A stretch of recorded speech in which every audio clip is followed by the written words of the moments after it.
Hi everyone, today I'm here with a video to show you the unboxing of the Garmin Drivesmart 65 with Amazon Alexa. Let's get started.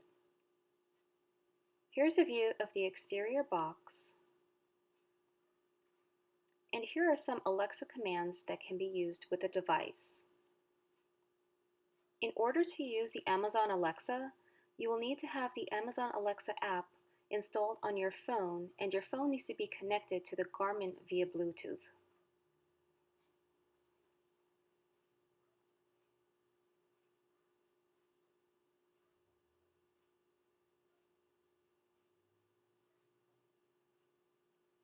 So one thing that I noticed is that the box is not sealed.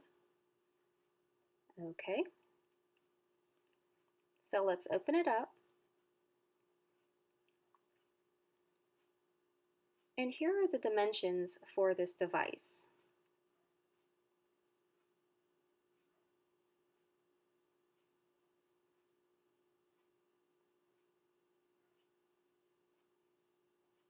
So everything is just thrown into the box, which can cause it to move around.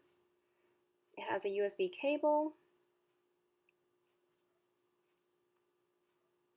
the suction mount clip,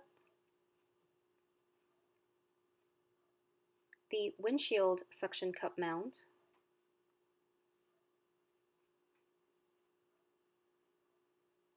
the power cable, and the user guide. And that's it. Thank you all for watching this unboxing video for the Garmin Drivesmart 65 with Amazon Alexa.